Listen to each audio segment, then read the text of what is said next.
What's up? What's up? It's Joey Blush Response, and welcome to the latest episode of the Sound and Structure Podcast. Today, we're talking with my dear friends, Canadian industrial techno legends, Orphx. Let's get right into it. So, hi, Orphx. Hey, Joey. Hey. Finally get to see you. Sort of. Huh? We finally get to see you. Sort yes. Well, the last time we saw each other was in this room. That's right. Yeah. So, sad. I'm going to ask you some questions and you have to answer them. What was your first synth? N-Sonic ESQ1.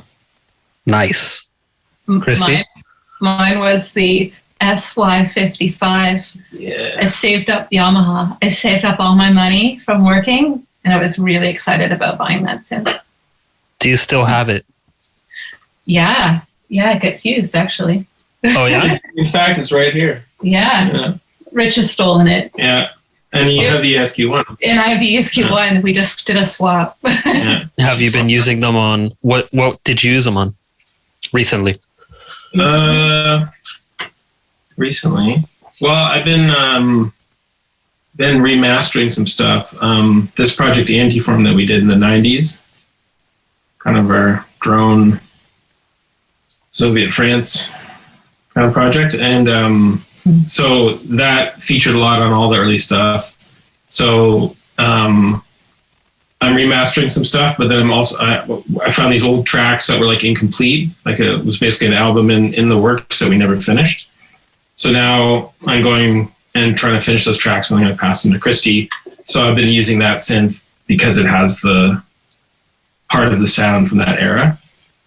So yeah, kind of time traveling with the SY55. So is it going to be Bavana 2 or? Yeah, essentially it's like the album that was to follow that okay. We never finished. More guitar, because I'm in a guitar mode lately. But yeah, it's sort of in that vein, yeah. What's in your guitar rig? Huh? I was just saying we had a lot of guitar on that. Yeah. No, even more on this one, I guess. Yeah. And then we'll see what you yeah. What's in your guitar rig? Oh, just a bunch of pedals, and like over in the corner here is a ridiculous amount of amplifiers. So I just set up different amps and pedals, and I just mic them. Awesome. I'll do some like stuff in the computer sometimes, but it's mostly just trying to capture what's coming out of the amp. Mm-hmm. What's your favorite which I'm distortion? learning is like a real trick. Like I struggle with it definitely to like make it sound decent.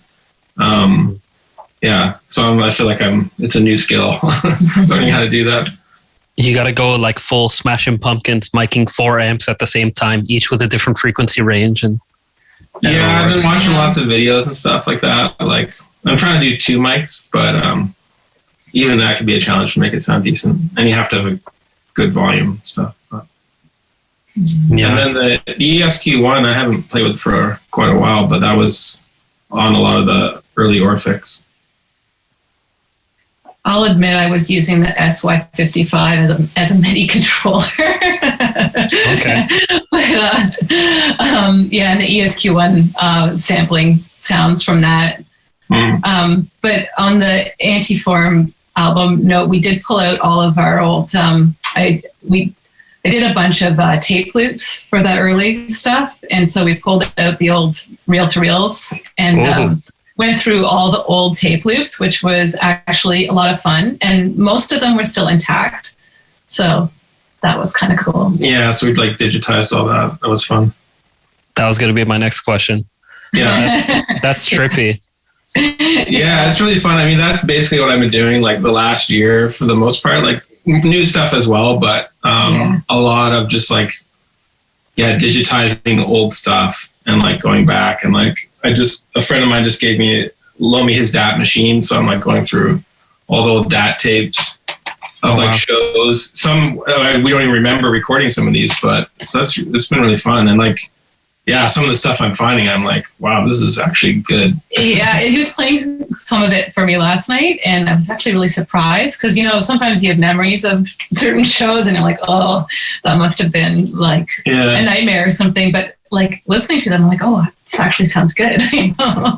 from early days, you know? And to be fair, I'd gone through and sort of like pulled out all the good bits. Yeah, some of those shows were pretty chaotic, but then some of the chaos, like listening back at it now, it sounds pretty cool. So, yeah. What year are we talking about for those performances? Well, the stuff I was playing for Christy last night was like 94, 95, 96. Oh, wow. Okay. So I'm trying to basically compile this into like a live album with these shows. Oh, that would be really cool. Yeah, it's coming together nicely. It's going to be kind of like a continuous mix, as if it's a show, but it's compiled of 6 different shows. So it's a bit of a Frankenstein monster, but yeah, I'm pretty excited about it. Yeah, I would love to hear that. Were you already doing beats and stuff then, or is it more industrial noise, ambient? It's similar to like what you hear on Fragmentation. I mean, well, this stuff is even a lot of it's just kind of like before that album, so it's like sketches. Yeah, very droney, very distorted. Some beats, but nothing that I would call techno at all. Yeah, more experimental, like, you know, sound, just random sounds here and there, and then some kind of rhythmic patterns, but really just like random. Yeah, it's old school. Yeah. SBK worship. Yeah, SBK was a big influence then. So, yeah. I think for all of us.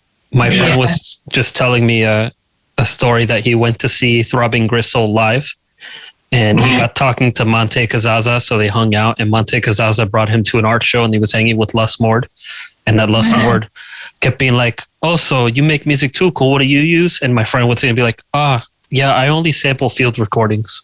And then he'd be like, what monitors do you use? And my friend would tell me, be like, yeah, I have custom Genelecs. It's like... So your friend must be fairly old. This is back in the day. No, this was in like the 2000s. Oh, like when they reformed. Yeah. Oh, okay. Yeah. Wow. Yeah, I don't think anyone had custom made Genelecs in the early 80s. Well, speaking of industrial, did you ever get to touch Pansonic's gear? No, we played with them a number of times, but yeah, I don't think we got to caress their gear. No, like that. No, we didn't. You know, we never, like, brief conversations never really got that in depth. Yeah, I remember. We had a couple of early shows with them, but one on the Stubnitz, which was like a German kind of art boat that was parked in Stockholm for a festival. And what year was that? 98. And we had some awkward conversations with them because we were just like, oh, that's Pansonic. And then it's like we didn't know what to say. We just kind of got, dumbfounded, I guess. And and kind of stammered a little bit, and then they said, okay, good night. And we're like, oh, good night. But no. But we no gear questions or touching of gear. Yeah, briefly. Got to talk to Mika Vanio a bit more, like a couple of years ago, more about gear and like just about music in general and that sort of thing. At Berghain, we played a show. Oh, what year was that? What year was that? That poster 2013 or 15? Yeah. Okay. Yeah. Had to be 13 because I would have seen it if it was 15. Mm-hmm. Yeah, I guess it was, yeah. Well, funnily enough, I made this video about distortion pedals quite recently, and Ilpo just came into my Facebook thread talking about I saw that, yeah. What they use and where. And I had bought this Boss mixer just by chance, and it turns out to be the one they used. So I was like, damn. And when I distorted it fully in the red, it totally sounds like them. Nice. Yeah, that was interesting because that was always our thing, was overdriving shitty mixers. Yeah. I didn't realize that was the exact same thing that they were doing. Which shitty mixer did you overdrive? We had, let's see. Realistic? Yeah, we had this like Radio Shack Yeah, Radio Shack. piece of junk. Pretty sweet. I bet that's worth money now. Yeah, I can't. It's kind of stuck in a rat's nest of wires here, It but gets used still, though. And then there was this one we used to take we have this tape deck over here. Yeah, we used to just run almost everything through this shitty, sharp tape deck. But it just sounded amazing when you over drove the inputs and it would start to clip. And like stuff would kind of chop in and out. And yeah, that was... What was that little one we used to take around for live shows, that little mixer? And I think it was another realistic, like a Ford, like a mic mixer. Yeah, we used to take that just one any, for shows. Just any piece of garbage. A lot of Behringers in the 90s, I guess. Yeah. And 2000s. Yeah, I mean, that's still a good technique. Yes, I think it never fails, especially when you feedback it. Yeah, exactly. Yeah. That's the whole idea. Yeah. So, what have you gotten rid of over the years that you regret selling? Not much. I don't think either of us kind of cling. Like, I think we both kind of cling to gear. Yeah, I have a hard time parting with things. They have even if you're not using them, like I think, they have all these little memories attached to them and they were used in certain tracks. And then I don't know, I have a hard time parting with gear. And then you think, oh, maybe I'll use it at some point again. And yeah. I think for a long time we had no money. And so we would just keep everything. I'm honestly trying to think of a single piece of gear that I've gotten rid of and regretted. I mean, recently I got that Folk Tech Mescaline. I ended up selling it less than a year later because for the very reasons I got it, it was so strange. This would attracted me to it because it's not really any kind of synthesis model. It's just this weird breadboard. And you just kind of mess around with it. The manual tells you next to nothing.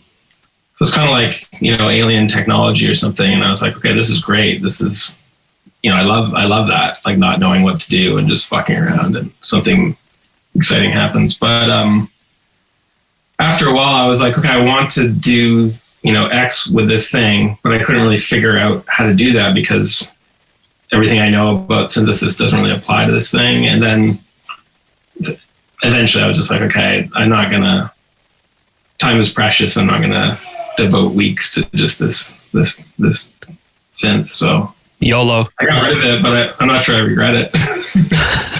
Okay. Yeah. And I honestly don't know. I mean, now we can afford more stuff, but, and I have been kind of paring things down, but so far, no regrets. I like that attitude. Both keeping and not regretting. Yeah. Is there anything? I mean, the last few years, I feel like I kind of got a little bit out of hand with getting gear. So now I'm just trying to limit myself, and anything that I'm really not using, I'm going to sell. What are you really into right now? Right now, I got a couple of Erica modules that are like that new VCF. Okay.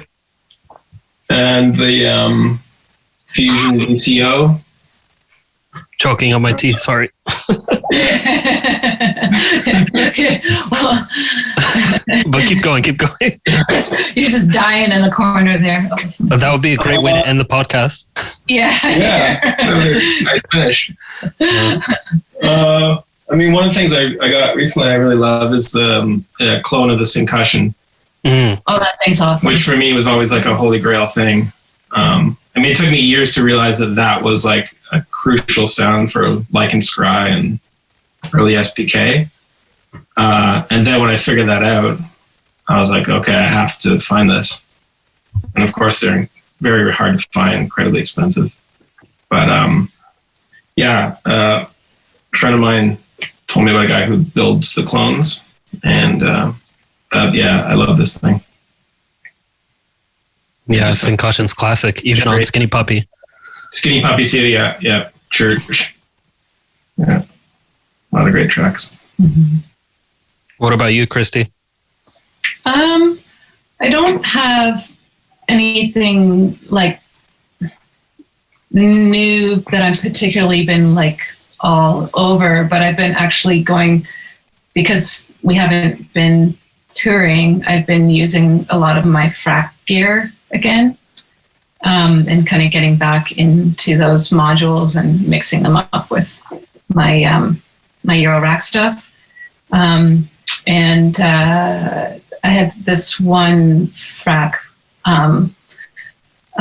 piece called the Time Machine, and that one I've been enjoying a lot. It's like a delay module, but does a lot of weird stuff. So I put that together with the Air Bear. I've been making some drones and whatnot that I've been really happy with. Yeah, that Frac stuff sounds incredible. I'm not sure what it is, but it just sounds very distinctive. It's like with slightly higher voltage. I don't know if that is I don't know, actually makes a difference, or if I just imagine it, but I don't know. I hear something like it. It sounds. Yeah. I think it might, honestly. When I had a surge system, it was 15 volts, and it just sounded a bit more hi-fi than Eurorack for some reason. Mm-hmm. I don't know what it was, but it was like super, high end. Mm-hmm. Yeah. Yeah. No, it's I don't know. I really love those modules. Like, I would never sell those. Like, even though I can't really, I did a bit originally use them for traveling, but just now it's like luggage restrictions and whatnot. It just doesn't make sense, but I wouldn't ever sell those. I really like them. The Time Machine one is a blast set module, but I have a few that I also have in Eurorack, the wired modules, but so I have the Borg in a Frac version and in a Eurorack, and I really do like the Frac version better. Again, I don't know if it's just the. No, it sounds better. Yeah, I think so. Yeah. Anyway, that's what I've been doing, and then I was back into using the Poly 6 for a while there too. Again, another thing that I can't take around for live stuff, but I really enjoy playing around with and recording in the studio. So, yeah. The Dark Energy, we were playing with that. Oh, yeah, that's right. Week. Yeah. I was about to sell it, and then we were messing around with it, and I was like, okay, no, I have to keep this thing. Actually, that's one thing I did sell and regret, was I had the Dark Energy before. I sold it, and I was like, actually, I really like that. Bought it again. And I was about to do the same thing again with this cull that I'm doing right now, but I came to my senses. Yeah, no, don't get rid of that one. That one's cool. It sounds great. It sounds really, really good. We had a fun little jam the other day. I just came over, and then we just randomly decided to play around with some gear. It was super fun. Tried out those new Erica modules that Rich was mentioning, and they're really cool. So enjoyed those. I like the Erica stuff a lot. Yeah. I had a horrible situation this week. My main monster case, the power supply completely failed. And it was like, I was freaking out because it was like, oh my God, did it fry all my modules? Is it fucked? Like, what is the problem? And I was like, for a day and a half, like bent over it, picking it apart every way, looking for shorts in the circuit and all. So I took it to get repaired now. But it was making this crazy noise. It sounded like Pansonic. It was like when I would power it on. Yeah, but not good when all of your modules are attached to it. That's not good. Yeah, you don't want that. Yeah, no, I don't even want to talk about that. I was going to say I haven't had any problems, but I just don't even want to go there. Yeah. So stressful. You didn't have it overloaded, did you? No, apparently the switch on these cases is prone to failure, so it's just the power switch itself that failed. Oh, right. Yeah. So they're getting it fixed. should have it back in a couple weeks. But I felt very naked. I was like, what? My life has no meaning. Like,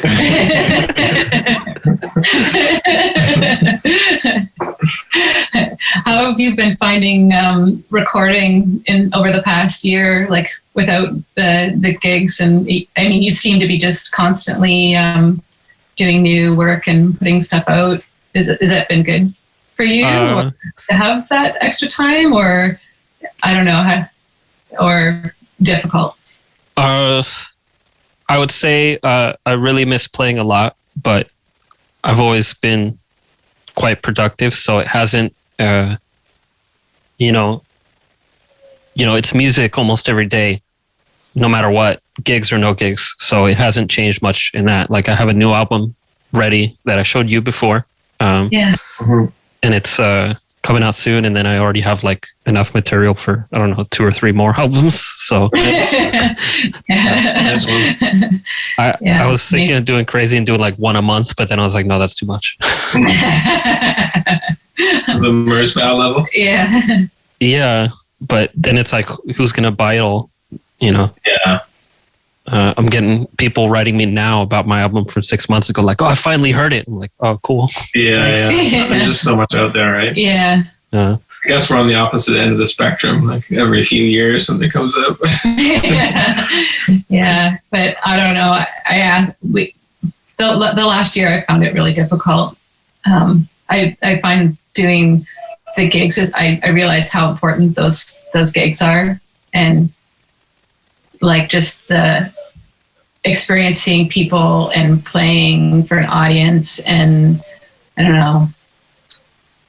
It's really important, and didn't realize how much when it gets taken away, and then found it really difficult to do recording. But plugging away, getting better, and we've been doing like Rich has been mentioning, the digging into old stuff, which has been fun and not something that we would have the time to do. So, that's been cool. Yeah. Yeah, I think the gigs inform the sound a lot. I know for myself, like when I was playing often, it was like I wanted to make banging ass tracks to just slam the floor. And then, no gigs over the pandemic. It's all like ambient noise, IDM, experimental. And then like last month, it's been like, I just want banging techno. I got the 303 from Behringer, which I never cared about. And now I'm like, dude, acid. Yeah, that's something I got maybe a year or 2 ago, was the Roland 303. And I was kind of the same. I mean, like we grew up listening to Acid House. I think that was like the first, techno that I heard and got hooked on, and like going to the parties and hearing that. But then like I just heard too much 303, and I was like, at some point I was like, I'm not going to use this sound in anything. I'm just never going to use it. It just kind of went that way. And then I was like, yeah, I'm never going to touch it. But then, I don't know. I saw someone selling it, and I was like, okay, I'm just going to try this out. And then, like you, I was like, oh no, this is fucking great. I'm so glad I have this. And it's shown up on a couple of things, I guess, the last year or two. But it'll definitely be more, because I love that fucking thing. Like, it's so much fun. Totally overused, but there's a reason. It's like a guitar. Like, it never gets old. Yeah, it's so versatile. It's so versatile too. It really is. Yeah.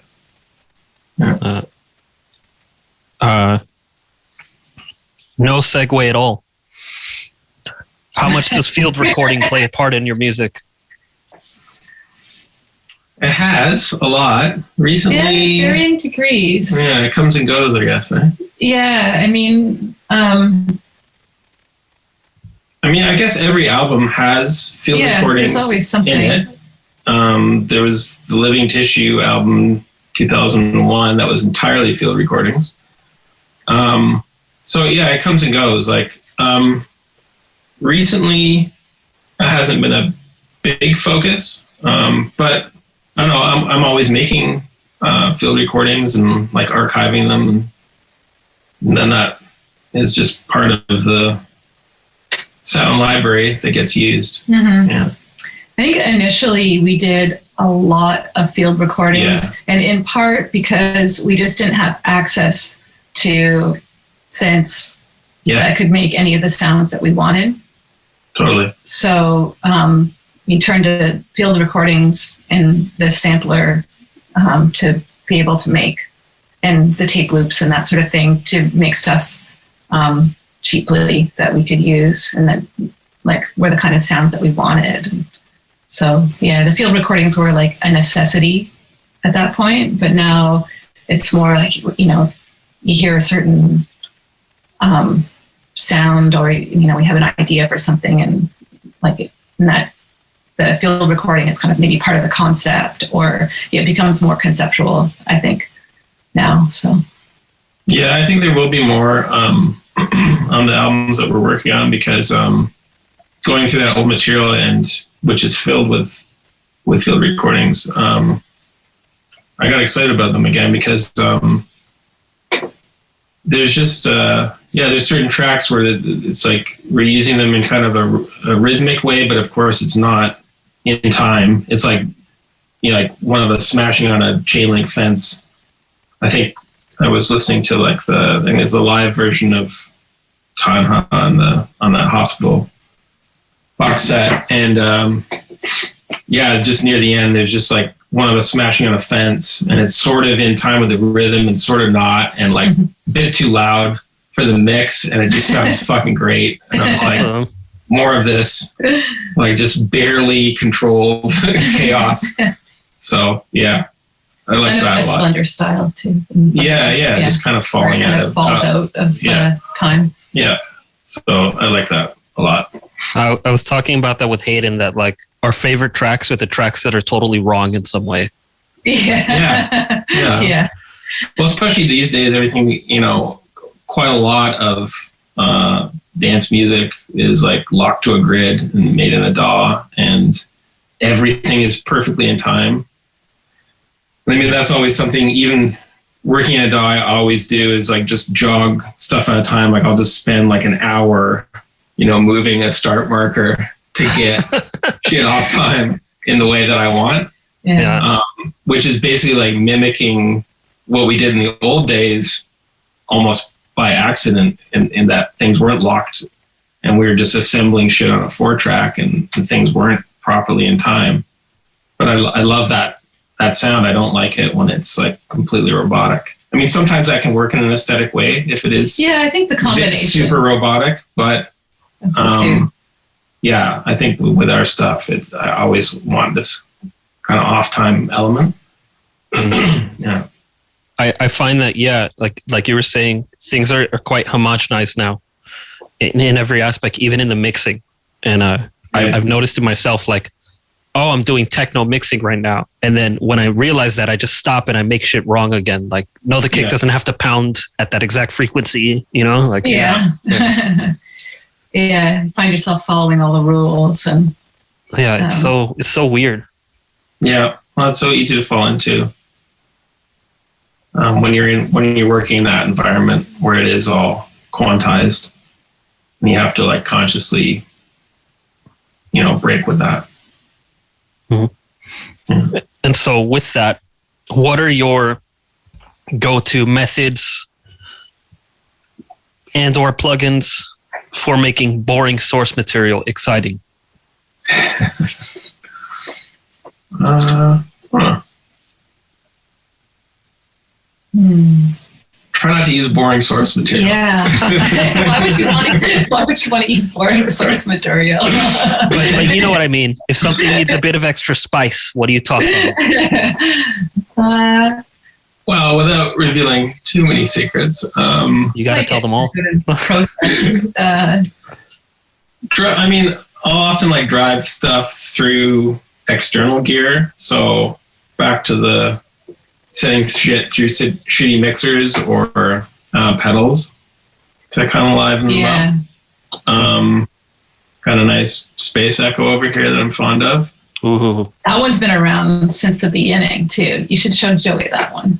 Well, I can't really, because it's a desktop. I can't Oh no, you can. I will take 10 minutes to plug it from lunch. I love that one. It has this I'm light. this close to crying. Oh no, okay, I can show them the phaser. Oh yeah. Oh yeah, let's see it. The space echoes kind of. The phaser's it's been since the early 90s. Okay, stand by. Hold on. Stand by, it's coming. This is really not going to be worth the effort. It probably not. You got to be able to see it pulsing with its little light. It's a little anti-climax. Yeah, maybe. I mean, any climax is still a climax. That's true. Sure. You gotta take what you can get these days. Yeah. Look at that. Oh, Eh? that's no, that's cool. What is that? I don't even know what that is. And it's got this little light that sort of like pulses. Yeah, I don't know. It was my stepdad's. It's a phaser. Okay. Beyond that, I can't tell you much. It doesn't even have a name. Wow. So maybe someone out there will know. PHZ1 phaser. But yeah, definitely from the 70s and has that great sound that you want. Wow. And it just looks cool, I think. You know? Yeah, well, sure. Totally. That's very important. Yeah. To look cool. God, Space Echo. I'll tell you, I was in Nils Fromm's studio and he had 20 synths and he had a Space Echo for every synth that he just used as a preamp. Wow. Yeah. Craziness. Yeah, not even for the tape delay. Just super weird. Wow, weird. They do have an amazing sound. Yeah. So yeah, I guess the outboard gear, and then certain plugins that I don't want to talk about. Oh, okay. The secret kind. The secret kind. plugins. Yeah. I like secret plugins. I use them daily. Okay, here's one. What are some personal favorite sound design moments on your records?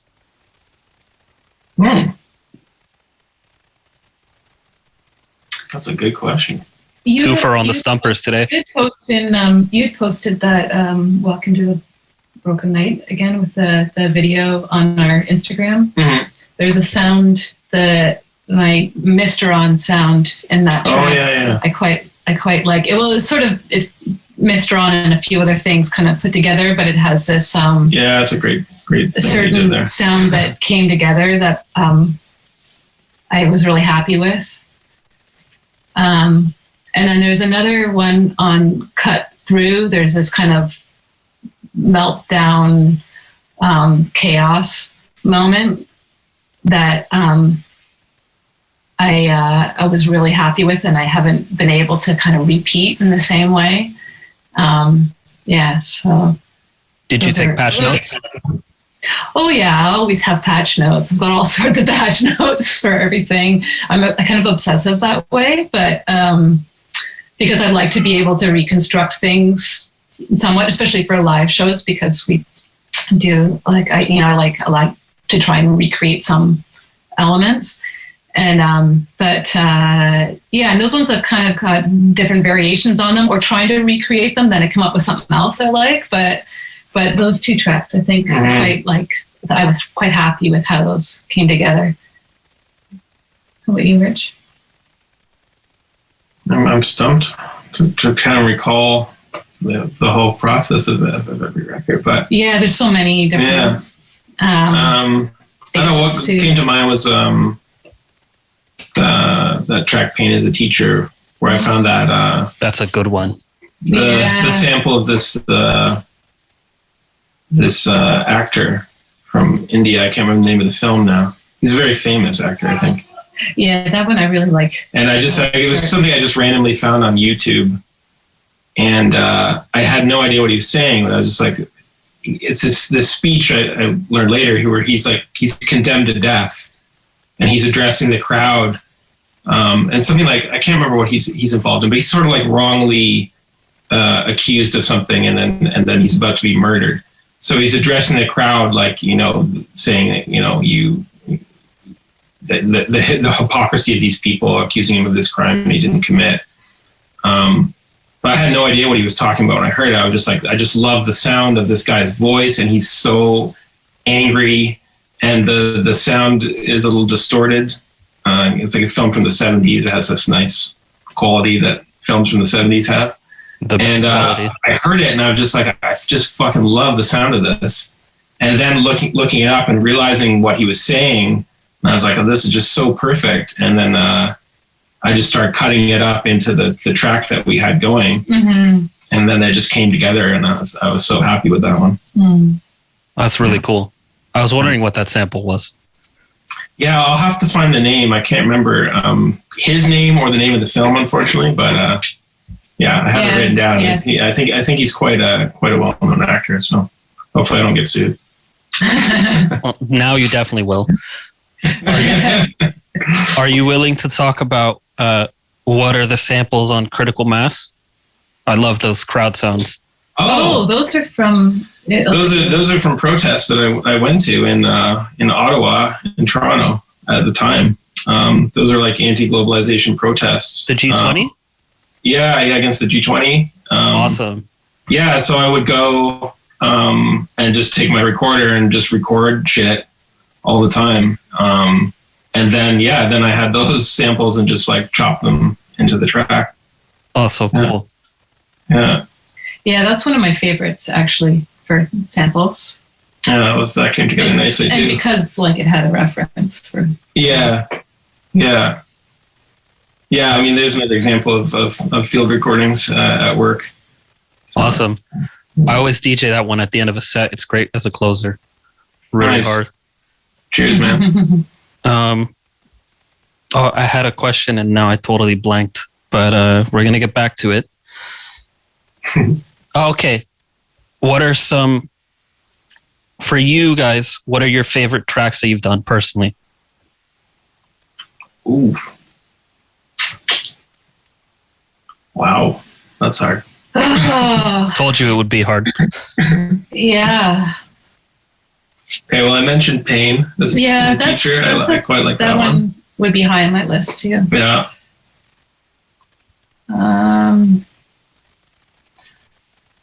Oh man. Blood in the Streets, I like.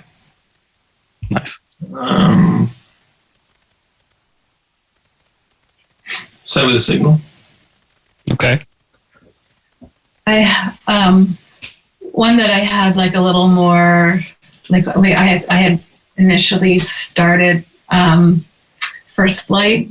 That one, I think, because it was one that when we hadn't been doing a lot of stuff together at that point. We had just kind of been doing shows, and then that was a point where I started recording, like actually putting in more of my own like input, and that was a track that I had taken the lead on, I guess, and so that was significant for me. So I think I have like a good feeling associated with that for that reason, because it was like my start back into like fully collaborating with Rich on the recordings again, because we'd had a bit of a break from doing that. So that was important. That track was important for me, I think. Kind of a perfect title in that sense too. Yeah. That was like I think we were both really happy with that release. That was on the first release. With it was the first Sonic Groove. The first Sonic Groove record. Mm-hmm. Mm. Yeah, it's hard to choose tracks because there's a lot at this point. Yeah. Yeah. Walking to the Broken Night, you mentioned. Yeah. I really like that. A lot of the recent stuff. That's what's coming to mind. Yeah. Yeah, that's just because that's fresh, I think. But I mean, it's good stuff, so no argument. What would be in your studio if money was no object? Ooh. Our ARP 2600. We just blurted that out at the same time. All right, that's it. You want to split on one? Yeah, well, I don't even know if we can do that. Well, there's the reissues, right? Oh, yeah. Have you seen the Behringer? Yeah. I want to hear these. It's Korg and Behringer, right? They both have one? Yeah. Yeah. Yeah. And Behringer has a couple editions. There's one version with a digital reverb and one version with a spring reverb. Obviously, spring. Yeah. Those are the same. Rich just got an old spring reverb that we used to use for gigs like back in the early 90s repaired. Yeah. That'll be fun. Yeah. Ooh. That thing's fun. What else? Synthy. I would like. Yeah. Yeah, that would be really cool too. What else? Those are the big ones for me. Oh, CS80.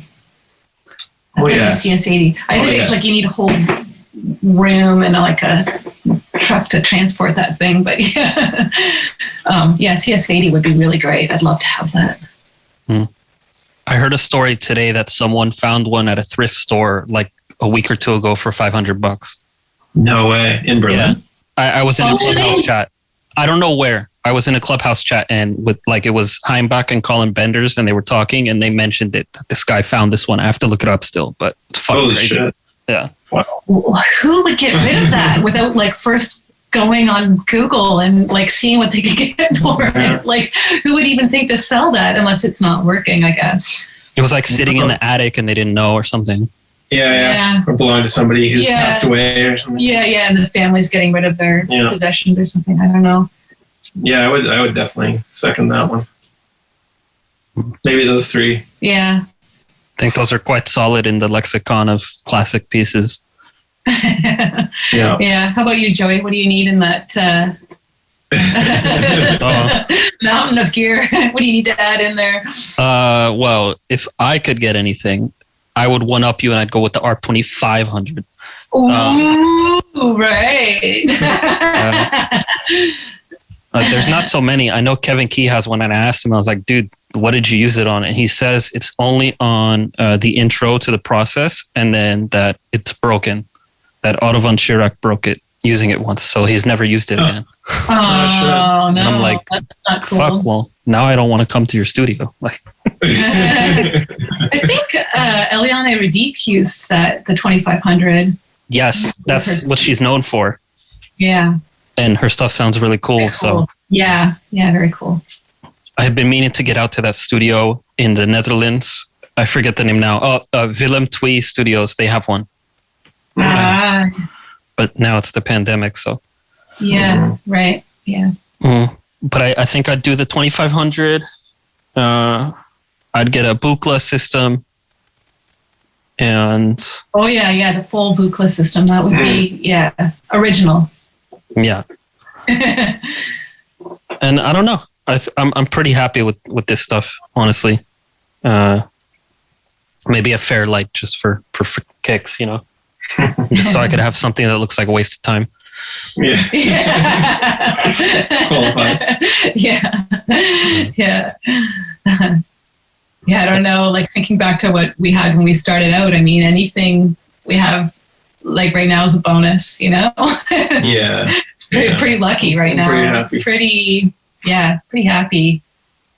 And still feel like, you know, even with like what I have, I'm like finding new things all the time just with how to use what I have. You know, sometimes you get like so caught up in like having all these different things that you don't actually get a chance to explore them and use them to their fullest potential or, you know, misuse them or whatever you need to do. Yeah, absolutely. It's good to dig deep into something. Yeah, I find that that's how you get the best results. There's like the best results come like the first day you get it when you have no idea what you're doing. And then like 10 years later. Yeah, that's right. Yeah. Honestly, I've been feeling a bit overwhelmed lately. Like I was like, all right, maybe I'm at a critical mass here. You could maybe pare down. I don't know. Yeah. So I don't know if I'm going to pare down because I used to, in New York, I would go on Craigslist and I would find broken keyboards and like buy them for $50 and flip them for a higher price. Yeah. Because I'm a corrupt capitalist. And then I would use that to buy more gear and more gear and more gear. So I bought and sold so many sick synths for next to nothing, like MKS 70 with Programmer, Novation Supernova, like Junos, Korg DWs, like all this kind of stuff that was worthless. Casio CZ. So now I'm like, oh, it would have been nice to have some of that, you know? Yeah. So you have some personal regrets then. Oh, I have many. But I could speak about that for hours. We're here for you guys. We don't need to be here for us. I'm here for you. Thanks, Joey. Yeah. How's the Shard? Oh, it's pretty cool. Pretty cool, man. Yeah, thanks for Are you that happy with it? Yeah, I've been having a lot of fun with that. Yeah. Cool. It's cool. I was surprised. I didn't see it in the live set. Too. What's that? What did you say, Christy? I was just saying, I think like we were using that the other day as well. Yeah. When I came by. Oh, okay. I watched your live stream. I don't think I saw it there, is what I said. Oh. No. I mean, I didn't bring, that was over at Christy's place. And we were trying to keep it minimal, I think. yeah, I'm not sure why. All I brought was the No Coast, which I was heavily into. I mean, I still love it, but I was really into it at that moment. And the drum machine. And I was like, I'm just going to use this. That's it. Which drum machine were you using again? TR-8S. Cool. Yeah, I'm pretty fond of that. Was supposed to replace the analog rhythm, but then I kind of came to my senses on that. So yeah, man. They're both here. Also, no one wanted the analog rhythm Mark 1. But then I started playing around with it again. I'm like, I still don't like it live, but I liked it live. I really liked it. I felt like I'm using it live. Yeah, I know. You don't like using it like the Let's actual swap. You can have the rhythm. the functionality. I'll take the modular system. Yeah, the functionality is. I don't want sliders. I'm not sure what my thing is with sliders, but I want them. And, why don't you? The absence of sliders is like a thing. I like the sound of it though. Oh, it sounds fucking great. It sounds amazing. Why don't you get like a Fader Fox box to plug into it? That's not a bad idea. Yeah, and it's still fairly compact, even if you added. Yeah, that's a pretty good idea, actually. Yeah, but I feel like, I don't understand why they didn't. I mean, they're trying to keep it compact. So I think they're trying to appeal to the MPC people with the pads more than the TR people. Yeah. And I was never an MPC guy, so maybe that's my hang up. It's a big hang up to have. Yeah, I know. Especially with my love of hip hop, but I never went there. Yeah, I'm waiting for the Rich Audi hip hop record. Well, yeah, stay tuned. I've been doing some stuff like that. Yeah, I mean, get Lucas in on that. Dave and I just did a remix that's sort of in that zone. So. Oh yeah. Yeah. Have you seen Mick Harris has a Facebook page now, and he keeps uploading little jam videos? No. Yeah, it's a personal page, but it's Mick Mongoose Harris, and he's there with his huge mixing desk and a bunch of distortion pedals, and then like an MPC and a machine, and he's just like, it's like, all right, I'm doing the bass now, and then he does the bass sound, and he's like, all right, we're gonna dirty up the bass, and then he puts on 5 distortion pedals, and it's like, it's dope.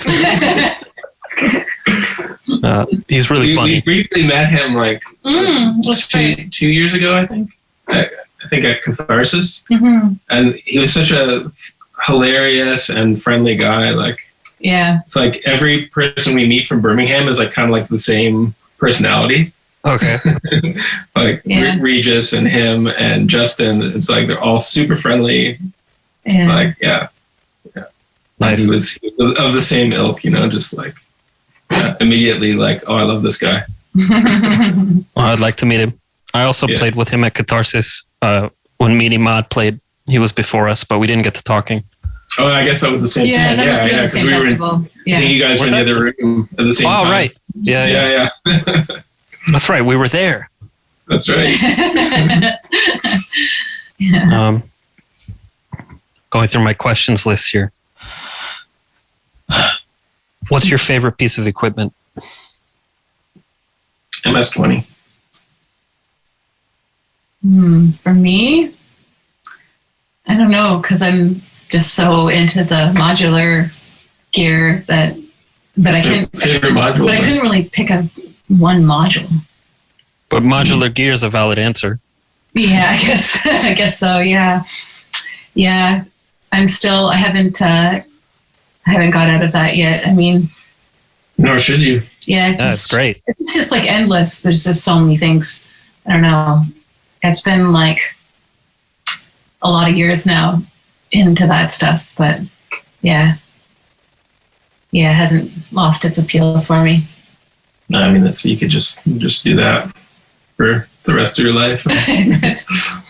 And Yeah, we were talking about not like reaching limitations. kind of getting into some of the older synths again, though, or well, sampler. Because in the case of the Mirage, we thought of like rolling that one out to play around with. We got out those tape loops, and then we were thinking about exploring, old gear, which I guess is maybe why you got that reverb board fixed. But the Mirage, I have the keyboard version of the Mirage, and it has like so many great memories associated with it. But I think it also, and I haven't used it in ages, but it's got some great sound potential. Oh, it sounds amazing. Yeah, So, you should definitely get back on. And the ESQ one, which has not been used a lot recently. I mean, that's nothing like modular gear at all, but I don't know. I just started thinking about it. I was thinking about the pieces in my studio that I've been wanting to play around with. And I think maybe we'll drag that one out. It's a really good one. I mean, it's on so many records. Yeah. And maybe it uses, it's in need of like a revisit. SPK or coil? SPK, obviously. Oh, yeah. I got totally obsessed with TG again the last month. Dude, me too. I was listening all day. Immersed, Yeah. I literally was just listening before we got on this call. That's why it's on my mind. Oh, no way. To what? Did you? I loved Cozy's book, actually, that we didn't talk about that. Brilliant. Cozy's book is brilliant. Yeah. It's a great book. Yeah. I also read England's Hidden Reverse recently. Great one. Yeah. What TG was I listening to? I was listening to Jazz Funk Greats, then I went to DOA, and then I was on TG Now just before we got on this call. Right. Cool. Yeah, man. The last 2 weeks it's just been constant TG over here. Amazing. Chris Carter did this solo box set not too long ago. And there was a bonus disc of archival recordings from the 70s. It's like early synth stuff with the VCS3. It's super cool. It's just unreleased stuff. Yeah, just him. Oh, wow. Because, he has those 4 solo albums. But there's an extra disc. Okay, cool. You should check that out. Check it out. Yeah, absolutely. I think we're almost through all the questions. So you guys can feel free soon. But we don't want it to end, man. Then we get to start asking our questions of you, Joey. Oh, okay. Let's flip it. What do you want to know? Okay. Extended episode. Favorite cat? Favorite cat? Yeah, your favorite cat. Do you have a favorite? Of the ones I have? Yeah. Do you covet other cats? Yagoda is my favorite cat. Oh. Do I covet other cats? Yes. That's what I did. I'll tell you, I used to have an orange cat when I lived in Brooklyn. I unfortunately had to give him away, but he's with a friend of mine. She takes very good care of him, and I covet that cat. I miss him. You get to do Zoom calls with him? No, unfortunately. But I used to be able to zip him up in my jacket and walk around Brooklyn with him zipped in my jacket, and he would just chill with his head right here. Oh, nice. That's pretty awesome. Yeah, well, I mean, that's pretty much all the questions we've got for you. It's just favorite cat. Okay. So we need to. I mean, I understand why that was the one you needed to know. Yeah, well, Favorite distortion? Yeah, that's kind of picky about distortion. I've yet to find my favorite distortion. I think I'm still looking. Especially in the modular world. It's always unsatisfactory. There's always something. Do you find this? Not quite right. Like, Pedals. I did find that. Pedals and like Pedals. This is more for guitar, but I'm crappy really mixers. fond of this Hyper Fuzz, Boss Hyper Fuzz. That's pretty sick. You got your Psycho Candy, you got your Doom Metal, and Yeah, points in Hyperfuzz between. rules. Yeah. Plugins I find much better than modular gear for distortion, but I like Homicide, I like Trash. Those are probably my favorites. You know what I think it is because I've also experienced this too. The Eurorack distortions are just, they're getting better, but something was a bit off for a while. And what I think it is that the makers, a lot of the sound of the distortions is the fact that they're not EQ'd right for synths. And then they also have the built-in EQ with frequency ranges for guitar. So the Eurorack distortions are very full frequency and they don't have any of that. So it's like, oh yeah, it's kind of overdriving, but you're not getting that kind of like that you need, you know? Yeah. That's what I find, at least. Like the DoD death metal, fucking untouchable against any expensive distortion. Yeah, totally. Yeah. We just got, I guess you got it from Noise Engineering. Yeah, but I haven't had a chance to test it out yet. I had a bunch of other stuff I needed to get finished. Which one did we get? I can't remember the name. Anyway, we got one of their recent distortions. Yeah, I'm looking the forward to sample testing that sounded out. fucking great. So, Yeah, but I promising. haven't hooked it up yet. So yeah, They're the ones I would say are getting it right. Also, Animal Factory makes cool stuff, and Ritual Electronics. You tried the Miasma at my place. Oh yeah, I liked it, but then I was listening more online. I was kind of like, I don't know. We haven't. Yeah, that was on the list, but we didn't bite. I mean, the Shard's pretty nice for that. Yes, I do like the sound of that. That's more kind of what I want. But I find like processing stuff through it, I haven't kind of got what I want out of it. But as a source for noise, it's great. Yeah. But yeah, I mean, I guess I often go, I'll go to pedals or plugins. yeah. I borrowed a compressor from Jer. What was that one? Culture Vulture? Yeah, well, there's the Culture Vulture, which I really liked. But then there was also, I had borrowed a friend's compressor, and I can't remember the name of it now, that overdrove the compressor. And Alan Smart. No, it wasn't that one.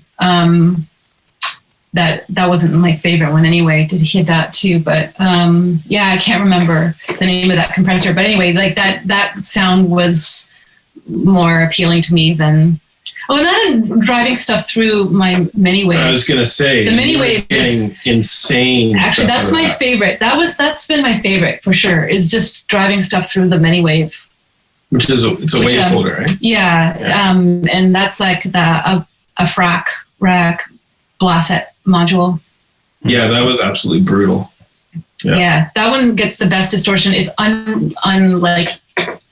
it's hard to tame. Like or be consistent. Like you have to kind of fiddle with it a bit. So it was better for recordings. Well, then I can take it live anyway because it's in the Frac case. But anyway, that one's. Yeah, actually, I feel like Wavefolders get where I want to go more than distortion modules. Yeah, that one was for a lot of the recordings for the new work that we're doing was done through that. Yeah. Awesome. Drums. I borrowed a friend's 808 and put that into it, and super happy with how that came out. Awesome. I remember you said you did a similar thing on the remix you did for Cultus, I think it was, Christy. Yeah. That one I'd done something similar for that. Yeah. And for the mix I did for you and Yagada. I love that mix, by the way. I'm so excited for that to come out. I'm excited too. I like all the tracks that you sent for me that are on that. I'm super excited for that. So it's in the plant now, so we'll see, because COVID makes everything take long. Yeah, we've been hearing that the So there's a really long delay on records. So. Yeah, I'm gonna do some alternate formats soon.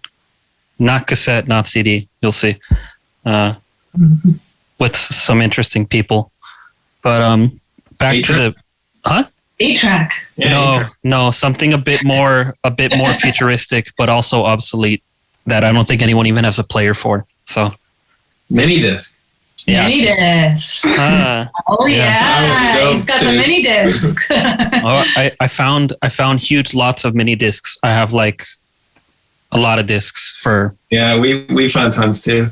Yeah, so I'm gonna release some. I found out how to produce all the packaging and everything. So nice. My last question, Chrissy, when are you doing a solo record?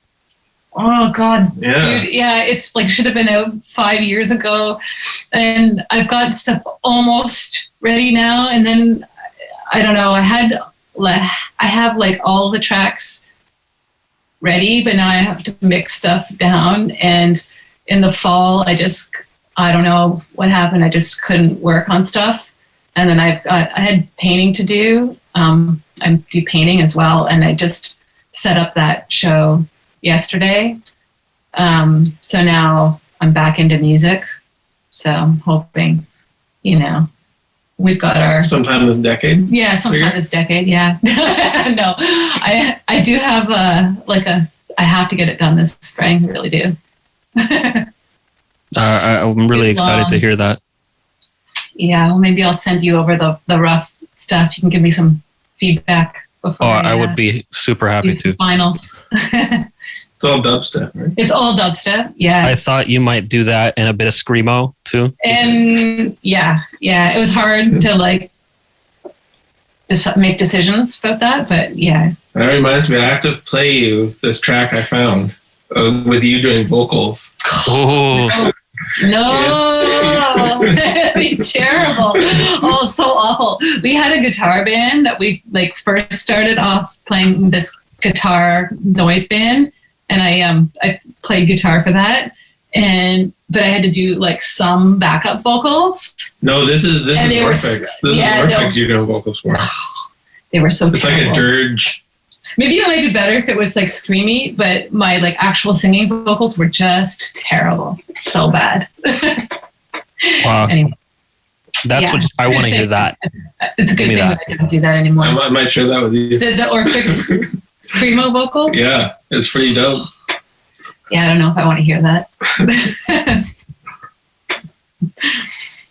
Rich, you working on any new solo stuff? OH? What do you got going on? He's got a million and one projects Yeah, going a on. million unfinished things. What I've been working on. I've been drafting guitar-based stuff. I have this idea. It's still coming together. Kind of no wave, shoegaze-esque. So I've been, the last year doing little demos for that. And solo techno-ish stuff. But just all unfinished pieces. So I kind of have to figure out what's what and kind of pick a direction. Mm. So and OH mostly just comp tracks and remixes lately. I'm sure we'll do something else soon. I guess that's about it. Yeah. All right. Well, I think we did it, guys. Thanks for coming on the show. Thanks, Joey. Thanks for having us, Joey. It's nice to actually see you, Yeah. sort of. Yeah. At least I miss you guys. virtually. Something. Yeah. Miss everybody so much. It's so crazy. Hope you enjoyed that. I love Orphx. Great friends of mine, wonderful people. They make me laugh a lot. And they're a big inspiration for me musically. When I first started getting into techno, they were the link for me between industrial music and techno music. And they helped me bridge that gap. So thanks for that, Orphx. If you'd like to know who's coming up next on the podcast and submit questions for them, you can do that by subscribing to my Patreon. Don't forget to hit like and subscribe here as well. Peace out.